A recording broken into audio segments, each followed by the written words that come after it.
इस स्क्रीनकास्ट के अंदर हम ये देखेंगे कि डैशबोर्ड क्रिएट करने से पहले किस तरह से हम डैशबोर्ड की डाटा रिक्वायरमेंट एनालिसिस करते हैं। डैशबोर्ड डाटा रिक्वायरमेंट एनालिसिस के अंदर जो सबसे पहला हमारा क्वेरी होता है वो ये होता है कि डाटा जो है हमारा कितनी जल्दी, कितना टाइमली अपडेट होगा।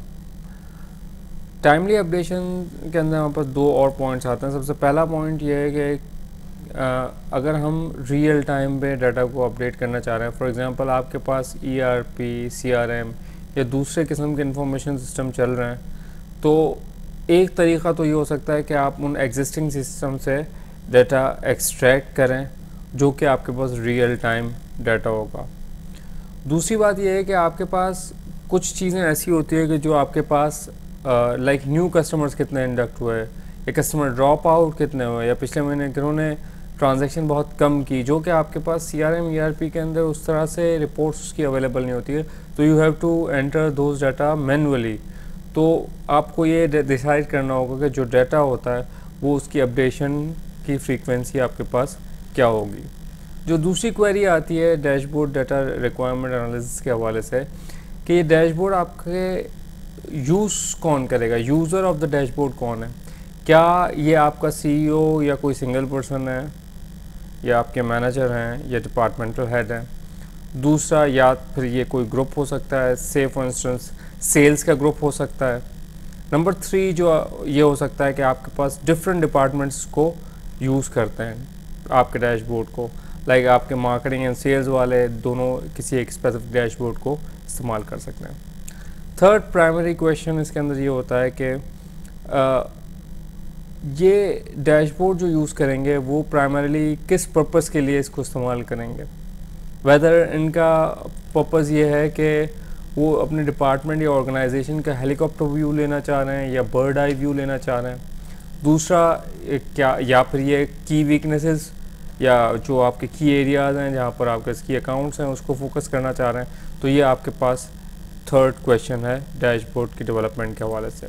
फोर्थ जो आप क्वेश्चन करते हैं कि वो स्पेसिफ़िकली किन किन सवालों के जवाबात इस स्पेसिफिक डैशबोर्ड में सर्च करेंगे।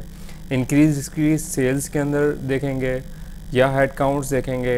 इस तरह के जो सवाल आते हैं जिनको आंसर वो इस डैशबोर्ड से चाहते हैं। फिर हमारे पास क्वेश्चन ये आता है कि हम डैशबोर्ड में कौन सी स्पेसिफिक इंफॉर्मेशन डिस्प्ले करना चाह रहे हैं। क्या हम इस डैशबोर्ड में तमाम जो डाटा हमारे पास किसी डिपार्टमेंट से अवेलेबल है, रिलेटेड अवेलेबल है, उसको देना चाह रहे हैं, या फिर हम ये करना चाह रहे हैं कि समरी डिटेल देना चाह रहे हैं। अब इसके अंदर आपको ये भी पता होना चाहिए कि जो डाटा हम देना चाह रहे हैं तो उस डाटा की डेप्थ कितनी होगी, कि आप सिर्फ समरीज देना चाह रहे हैं या ड्रिल डाउन देना चाह रहे हैं, मतलब किसी डाटा पर क्लिक करके उसकी डिटेल्स पर भी जाना चाह रहे हैं। तो ये आपके इल्म में होना चाहिए। अगेन फिर आपके पास जो हमने डाटा आइटम्स ऊपर लिस्ट किए होंगे सवाल के अंदर, हमें ये पता होना चाहिए कि कौन से वो की या मोस्ट इम्पॉर्टेंट एरियाज़ हैं जो हमारे डैशबोर्ड के अंदर हमें इंक्लूड करना है। और यही चीज़ ये तय करेगी कि वो जो डाटा आप मोस्ट इम्पॉर्टेंट डाटा है वो कहाँ प्लेस करेंगे, इसकी प्लेसमेंट और साइज़ वगैरह इसी की बेसिस पर आइडेंटिफाई होगी। फिर आपके पास ये भी आइडेंटिफाई आपको होना चाहिए कि किस तरह की लॉजिकल ग्रुपिंग या आपस में कोरिलेशन किस तरह का है। फॉर एग्जांपल अगर हम ये देखना चाह रहे हैं सेल्स का हमारे पास डाटा है और सेल्स से ही कोरिलेशन ये है कि हमारे पास सेल्स पर्सनस कितने हैं, तो ये प्राइमरीली कोरिलेटेड डाटा कहलाएगा।